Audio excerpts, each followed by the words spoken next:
la siguiente charla vamos a tratar el tema desde la fisiología al uso clínico, lipoproteína A, un nuevo jugador en el riesgo cardiovascular.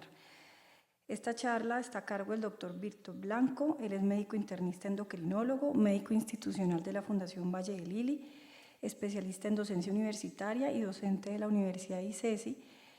Además es miembro de número de la Asociación Colombiana de Endocrinología y pues le damos la bienvenida. Buenos días. Vamos a hablar desde la fisiología al uso clínico de la lipoproteína A. No tengo ningún conflicto de interés para esta charla y esto va a ser una revisión de 25 minutos donde el grueso va a ser la fisiología, cómo esa fisiología causa la enfermedad aterosclerótica, cómo interpretamos la lipoproteína en el contexto clínico, qué opciones de tratamiento tenemos, que de entrada les digo que no hay ninguna molécula aprobada para el tratamiento de la lipoproteína A y qué terapias vienen a futuro. Entonces, para empezar, estas son las moléculas de lipoproteína. Recordemos que las lipoproteínas son unas moléculas que transportan triglicéridos y colesterol, que van con unas proteínas que se encargan de interactuar con todo el sistema inmunológico y que permite llevar las funciones a nivel celular.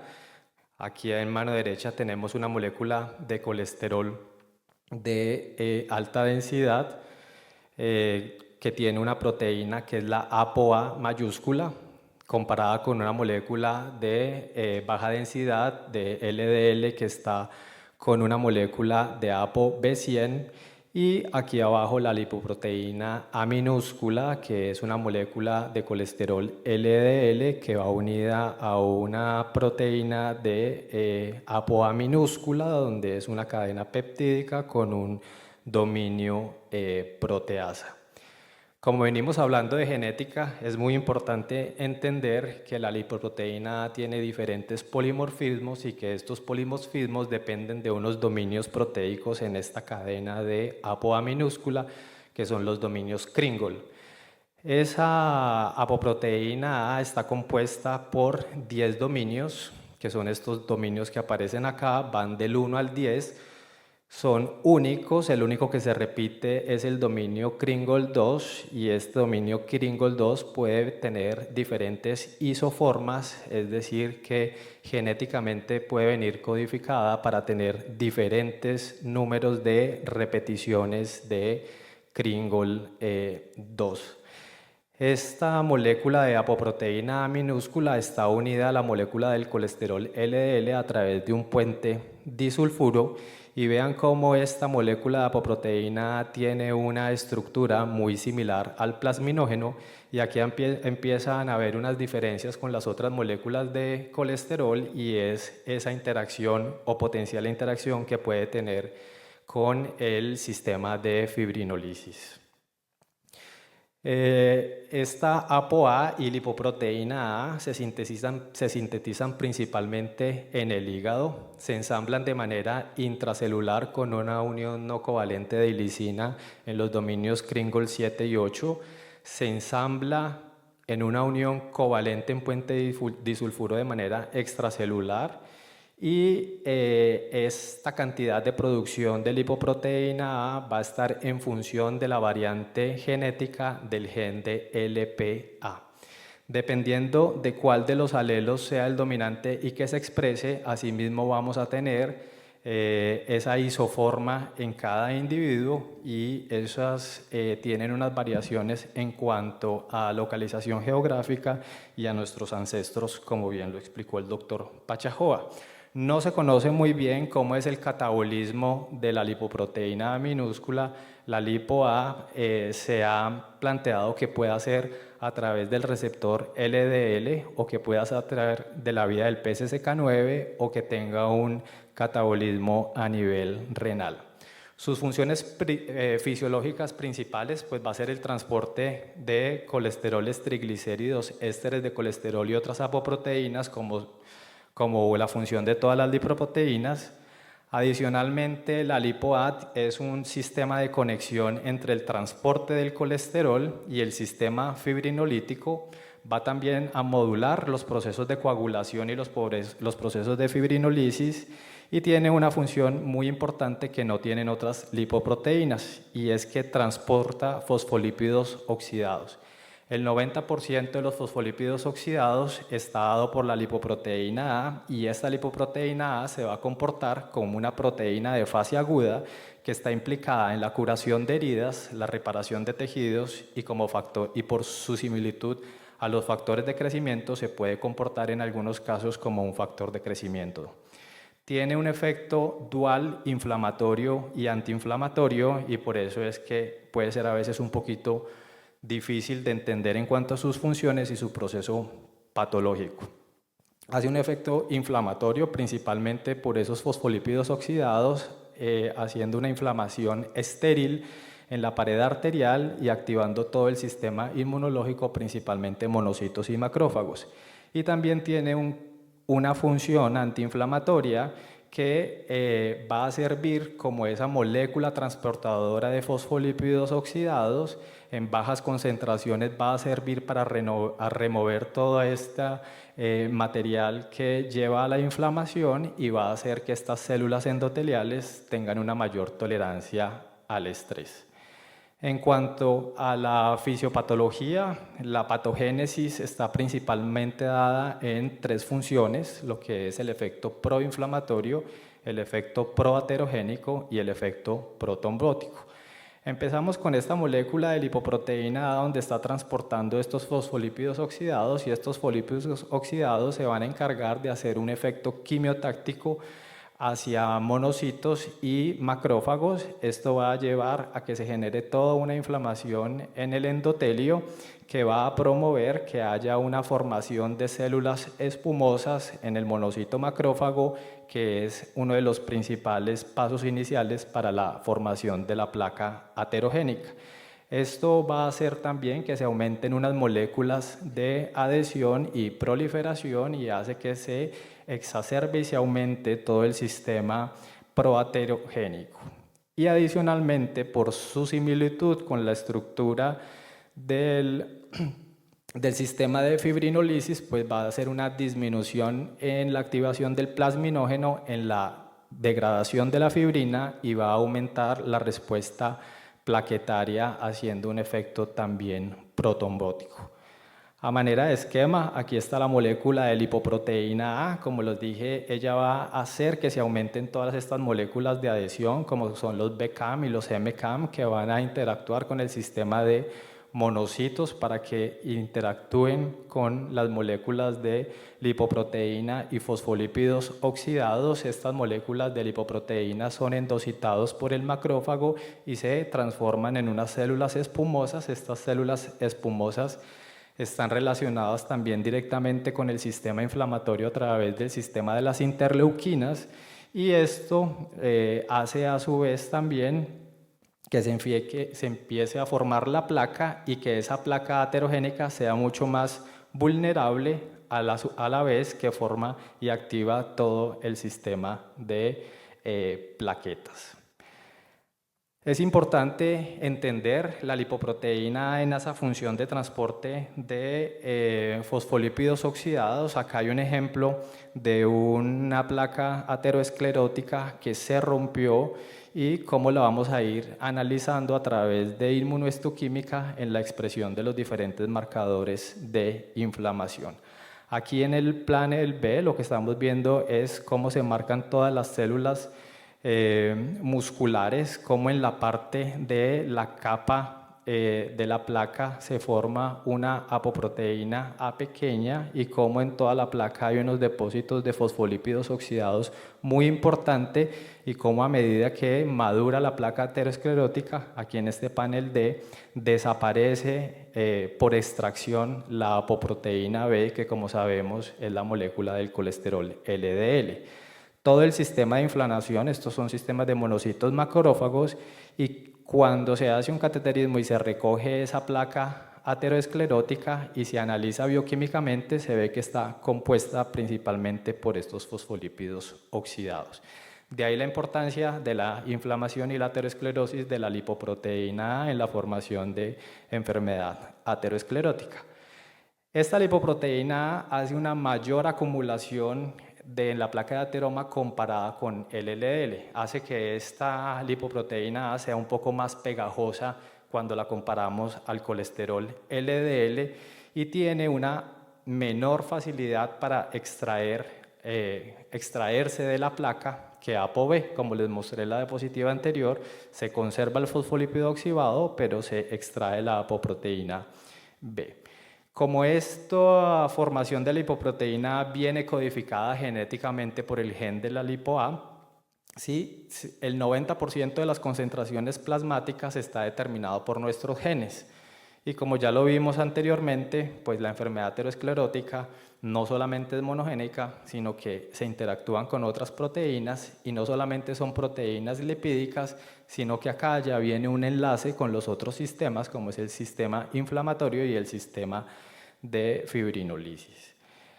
Se está planteando que estas alteraciones en la lipoproteína A vienen a ser la forma más frecuente de dislipidemia genética y que es un factor de riesgo cardiovascular independiente y hereditario. Entonces, para entender un poco estas diferencias genéticas, ya les hablé de las isoformas. Esas isoformas o polimorfismos dependen del número de repeticiones de dominios Kringle 2. Ese número, entre más número de repeticiones Kringle, es decir, el lado derecho de la gráfica, entre más tengamos dominios repetidos, menor va a ser la concentración. Entre menos dominios Kringle tenga, entre más pequeña sea la molécula, más fácil va a ser su ensamblaje y mayor va a ser su concentración a nivel plasmático. Y indudablemente los niveles plasmáticos de la lipoproteína A se asocian con diferentes enfermedades cardiovasculares, como es el ACV y la enfermedad aterogénica y la estenosis aórtica por formación de placas. Entonces, para entender un poquito el resultado del laboratorio en cuanto a la distribución de la normalidad, este es un estudio que se hizo en Copenhague, un estudio poblacional que permite establecer algunos niveles de lipoproteína. Esta es una curva que podemos decir que es una curva de normalidad, donde el percentil 50 de la concentración de lipoproteína plasmática está alrededor de los entre 10 a 15 miligramos por decilitro, ¿sí? El percentil 90 es por encima de los 60 miligramos por decilitro y el percentil 99 viene siendo más o menos 130 a 135 miligramos por decilitro. Sin embargo, estos puntos de corte pues van a variar dependiendo de la población estudiada por las diferencias genéticas. El gen de la lipoproteína A también tiene unos polimorfismos de cambios de un solo nucleótido y ahí se han descrito entre unos 36 a 38 polimorfismos del gen, lo cual lleva también a una variabilidad en la presentación clínica para estos pacientes. Como punto de corte para riesgo cardiovascular, como lo empezó a mencionar Octavio, es un punto de corte de 50 miligramos por decilitro, donde se ha documentado que pacientes que ya tienen enfermedad aterosclerótica establecida, por encima de este valor, es sin duda una relación entre la progresión de la placa coronaria, la placa no calcificada de baja densidad, el tejido adiposo pericoronario, la vulnerabilidad de la placa y es un predictor de infarto fatal y no fatal. Se han hecho ya diferentes estudios de asociaciones entre los niveles plasmáticos de lipoproteína A y los desenlaces cardiovasculares y este es un estudio con resultados de Dallas, donde empiezan a comparar en personas que ya habían tenido enfermedad establecida en cuanto a los percentiles más altos versus los percentiles más bajos y cómo a medida que aumentan los niveles plasmáticos de lipoproteína A, asimismo va aumentando el riesgo cardiovascular. Lo vimos también en la charla del doctor Octavio, como en las hipercolesterolemias familiares homocigotas, cuando también hay un aumento en la concentración de lipoproteína A, casi que se duplica o se triplica el riesgo de tener la enfermedad y la severidad. Entonces, el 90% viene codificado genéticamente, pero hay otros factores que pueden hacer que se modifiquen los niveles plasmáticos de lipoproteína A. El estado de embarazo, la menopausia, la deprivación terapéutica de los andrógenos, el hipotiroidismo y las enfermedades renales hacen que se aumenten los niveles de lipoproteína A, y lo que son los tratamientos hormonales de las terapias de reemplazo hormonal en menopausia, las altas dosis de andrógenos, sobre todo en personas deportistas o usuarios de anabólicos, y los bloqueos de interleuquina 6 van a disminuir los niveles de lipoproteína A. ¿A quién deberíamos pedirle lipoproteína A? Entonces aquí tenemos a dos grupos de riesgo cardiovascular moderado y riesgo cardiovascular alto. Un riesgo cardiovascular moderado nos podría reestadificar el paciente si la lipoproteína A minúscula sale alta, ¿sí? Ese paciente de riesgo moderado posiblemente no sea de riesgo moderado sino alto, y si un paciente de riesgo cardiovascular ya alto tiene una lipoproteína alta, pues eso me va a predecir no solamente mortalidad por infarto, sino también la severidad en la que se va a presentar la enfermedad. También deberíamos solicitárselo a pacientes que ya tienen estenosis aórtica calcificada o pacientes con historia de hipercolesterolemia familiar por la interacción genética que hay entre estas moléculas. Se aconseja también hacer la medición cuando estamos haciendo una valoración de primera vez para el paciente, ya sea en atención primaria o secundaria, cuando aparece una enfermedad renal crónica de reciente aparición, o una sugerencia es que realmente todos deberíamos tener al menos una vez en la vida medida la lipoproteína A, y sobre todo nos interesa hacer tamizaje en cascada si encontramos una lipoproteína familiarmente o francamente elevada.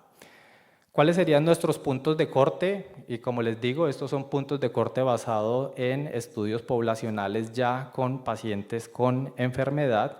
Tenemos unos niveles deseables por debajo de 30, unos de riesgo elevado entre 30 y 50, y sin duda riesgo muy alto cuando los valores de lipoproteína A están por encima de 50 miligramos por decilitro. Pero como todos sabemos, la enfermedad cardiovascular aterosclerótica es un proceso crónico, progresivo y de carácter multifactorial. Entonces, todos conocemos los factores de riesgo clásico. Entonces, ChatGPT me dijo cuánto sería el porcentaje de riesgo atribuible a la lipoproteína A, más o menos un 15 a 20%, pero sigue siendo el colesterol LDL el 50 al 60% responsable de la enfermedad aterosclerótica. Si ustedes ven, los porcentajes no suman 100, esto habla pues de todas las interacciones que se pueden dar, y no solamente depende de la presencia o no de estas enfermedades, sino que depende, como estos factores de riesgo, de la intensidad de exposición, es decir, qué tan intensa es la exposición a una diabetes no controlada, qué tan intensa es la exposición a una hipertensión no controlada, el grado de inflamación y obesidad que tiene el paciente, el grado de severidad de la apnea del sueño, los niveles de lipoproteína A, y el otro factor importante es el tiempo. ¿Sí? El tiempo de exposición a estos factores de riesgo va a determinar también el inicio de presentación de la enfermedad aterosclerótica y la severidad. Entonces, hasta aquí ya hemos revisado la fisiopatología, la patología y cómo interpretar los resultados del laboratorio. En estos últimos 5 minutos vamos a ver qué hay de tratamiento, que ya les dije de entrada que no había tratamientos aprobados para la lipoproteína A, y qué moléculas vienen a futuro. Entonces, Octavio ya nos mostró esta gráfica de cómo el colesterol LDL tiene una interacción con el receptor y aquí cómo los anticuerpos monoclonales como el ovolocumab o el arelocumab pues juegan un papel. Tenemos otros blancos terapéuticos que son las pequeñas moléculas de interferencia de RNA, unos dirigidos al PCSK9 como el inclisiran o otros dirigidos hacia la ApoA minúscula como el olpasiran, el serpasiran y el leposiran. Hay otras moléculas pequeñas como el movalapin que va a interferir en esta ApoA con la unión al ApoB100 y tenemos otras terapias de oligonucleótidos antisentido como es el pelacarsen que va directamente al RNA mensajero de la ApoA. Estas moléculas, pues ninguna de ellas tiene una aprobación específica para lipoproteína A, pero miremos cuál sería el efecto teórico del tratamiento con estas moléculas en cuanto a las concentraciones plasmáticas de lipoproteína A. Entonces, imagínense que esta línea es un paciente que llega a la consulta y que tiene un valor de lipoproteína A de 150 miligramos por decilitro. Entonces, es un paciente que tiene un muy alto riesgo cardiovascular si lo vemos solamente desde el punto de vista de lipoproteína A, que el efecto de las estatinas en cuanto a concentración de lipo-A aumentan entre un 10 a 20%, que los inhibidores de PCSK9, la niacina, tienen un efecto en reducir los niveles entre un 20 a 30%, ¿sí? Es decir, que estas moléculas en este paciente no lograrían disminuir a un valor óptimo los niveles de lipoproteína A. Las aféresis de lipoproteínas, una reducción del 30 a 35%, y estas nuevas moléculas que vienen en camino, que son los oligonucleótidos antisentidos, que prometen una reducción entre un 70 al 90% de los niveles plasmáticos. ¿De dónde salen estos números mágicos? Pues de los diferentes estudios pivotales que ustedes ya conocen. Aquí están los resultados de los estudios de las moléculas de alirocumab y evolocumab, donde en el estudio Odyssey y Fourier, en cuanto a análisis de reducción de lipoproteína A, hay una reducción entre un 15 al 30%.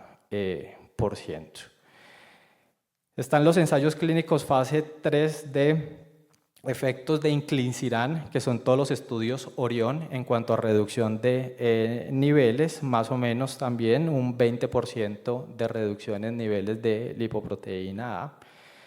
Están acá las nuevas moléculas, los oligonucleótidos antisentidos dirigidos a la lipoproteína A, el pelacarsen, que ya salió el resultado del que vienen los resultados en cuanto a reducción de riesgo cardiovascular ya con pacientes con enfermedad establecida, donde pueden ir hasta un 80 o 90% dependiendo de las dosis. Pequeñas moléculas dirigidas a interferir el RNA, como es el olpasiran, el lepodisiran y el serlasiran, reducciones inclusive mucho más grandes, a más dosis, que pueden llegar hasta el 98-99% de reducción de lipoproteína A. Todavía no se sabe si estas reducciones en los niveles de lipoproteína A realmente van a tener un efecto en cuanto a los desenlaces y la mortalidad, y todavía no se ha aprobado ninguna de estas moléculas para el tratamiento de lipoproteína A. Esto es lo que viene a futuro, los resultados de los ensayos clínicos fase 3 de pelacarsen, olpasiran y lepodisiran. Y para terminar, pues hacer un breve recuento de lo que les acabo de decir, la fisiopatología de la lipoproteína A como molécula que transporta fosfolípidos oxidados y su implicación que tiene en la formación de placa aterogénica, activación del sistema inflamatorio y trombótico, cómo los resultados de laboratorio de los niveles de lipoproteína A dependen directamente de la genética y de la isoforma que tengamos, y cómo ese tamaño de lipoproteína A va a determinar los niveles plasmáticos de lipo-A, y cómo estos niveles se asocian directamente con la aparición, progresión y muerte en pacientes con enfermedad coronaria, que los tratamientos que están disponibles, cómo van a impactar en reducir niveles de lipoproteína A y qué viene a futuro, que es lo que estaremos discutiendo en el transcurso del día. Bueno, muchas gracias.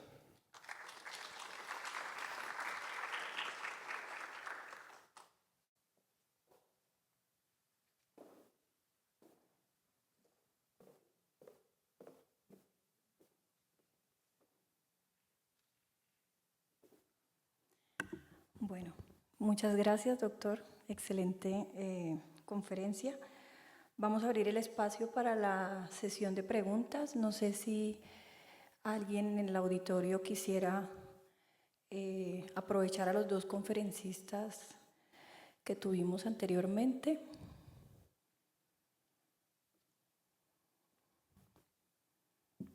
Bueno, mientras alguien se anima, voy a ir realizando una de las preguntas virtuales para el doctor García. Bueno, ¿qué disponibilidad hay de estas terapias en Colombia relacionado pues con la conferencia de ABC de las dislipidemias que tuvimos inicialmente?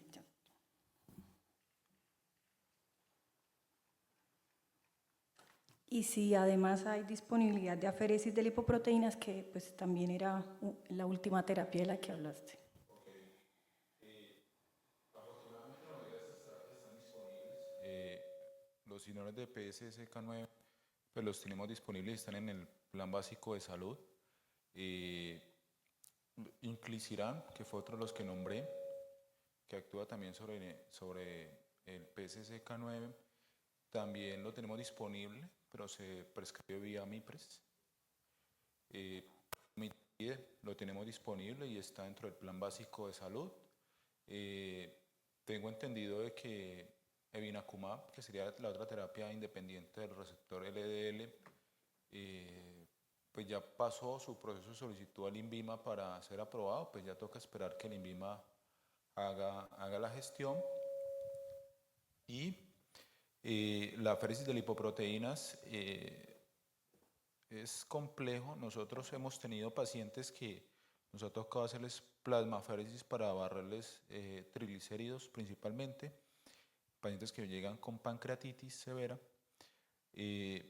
Tenemos las dificultades porque este paciente tiene que entrar como dentro de un programa de diálisis crónica, entonces la mayoría se inician a nivel intrahospitalario, pero digamos que se logren mantener a nivel ambulatorio pues depende de muchos factores y entre ser un paciente directamente de alto costo.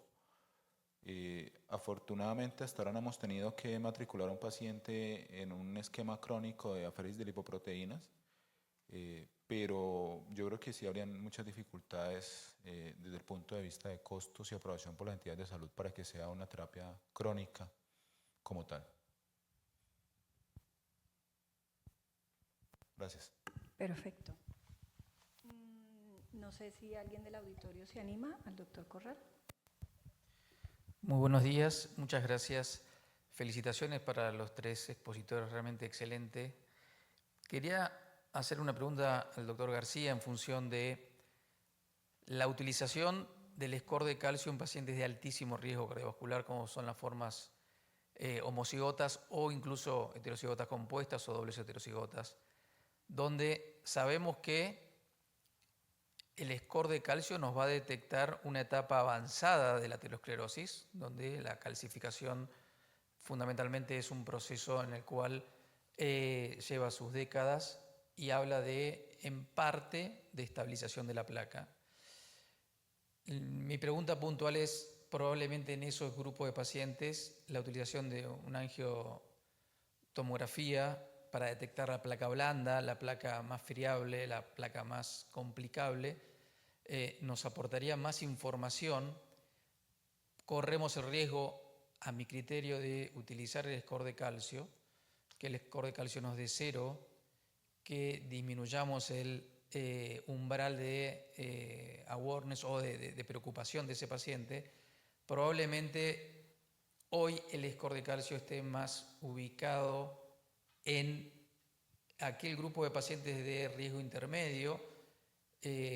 Por eso mi pregunta puntual es, ¿cuál es la opinión en función de utilización de este método en este grupo pero tan alto de pacientes que a veces al venir el score de calcio de 0 uno dice, bueno, me puedo quedar tranquilo o puedo evitar progresar con la terapia hipolipemiante en función del riesgo que tiene? Sí, pues en parte usted te ha autorrespondido la pregunta y es claro que, y por eso puse ese caso que puse al principio, realmente lo comentamos como en el servicio y nos puso a pensar porque nosotros no fuimos los que le pedimos el score de calcio, probablemente no se lo hubiéramos pedido porque no nos iba a cambiar la conducta, el score de calcio se lo pidieron los cardiólogos y los cardiólogos con base en ese score de calcio de 0 le dijeron a la paciente, no, puedes estar tranquila, tu riesgo es menor, tienes una hipercolesterolemia familiar homocigota, pero tu riesgo a 10 años es bajo de que tengas un evento cardiovascular, entonces ese LDL 170 lo puedes tolerar por un buen tiempo. Es claro que la paciente tenía una estenosis crítica de su válvula aórtica. No sabemos si el razonamiento que hicieron es que primero probablemente va a tener complicaciones de su válvula antes de que tenga un evento coronario como tal, porque si tiene limitaciones por la anatomía y por la aorta en porcelana para que le hagan un cambio valvular. Entonces le estaban planteando hacerle un TAVI. Pero es claro de que independiente del score de calcio en estos pacientes, probablemente no modificar mucho el riesgo. O sea, yo estoy hablando de entrada que tenga un paciente de muy alto riesgo cardiovascular. Es claro, como lo mostraba Víctor, que dentro de lo que impacta en el riesgo cardiovascular, el LDL se lleva por delante el riesgo. Entonces ya si tengo pacientes, esa paciente tiene 170 en terapia máxima de colesterol LDL, pues su colesterol basal debe ser por encima de 400, probablemente 350. Entonces probablemente no me va a cambiar la interpretación.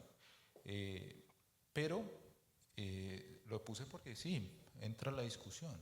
Pero yo le planteé a la paciente que tocaba intensificarla, pero la paciente ya le habían vendido la idea de que el lomitapidil generaba cirrosis, entonces que ella que no se iba a morir de cirrosis, que prefería morirse de otra cosa. Y no me volvió. Gracias.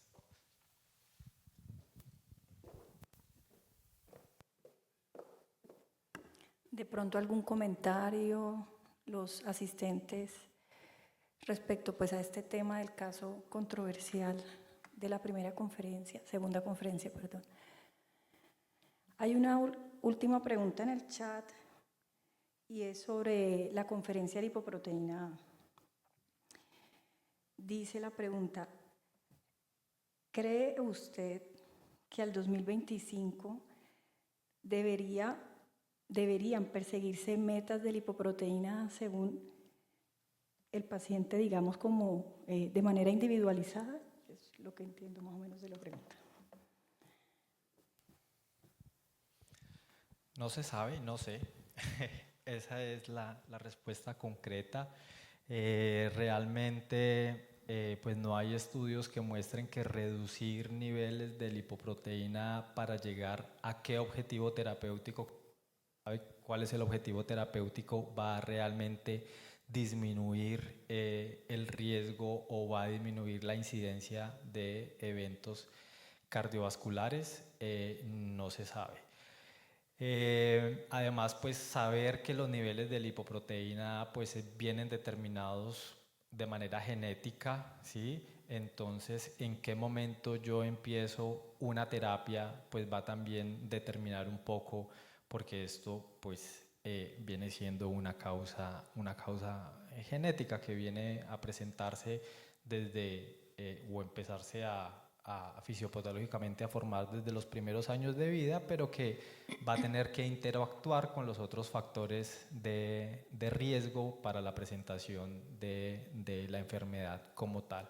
Entonces, hasta ahora, con la evidencia que hay, no se cambia para nada las recomendaciones actuales y menos en este año. Sigue siendo tratamiento estándar con estatinas a los pacientes y la intervención de los diferentes factores de riesgo. ¿Qué va a pasar con las nuevas moléculas, sobre todo con los oligonucleótidos antisentidos que prometen reducciones casi que del 99% en cuanto a ese riesgo residual del tratamiento estándar que tenemos? Pues está por demostrarse. Perfecto, muchas gracias. Entonces, si no hay más preguntas, vamos a pasar a la muestra comercial. Bueno,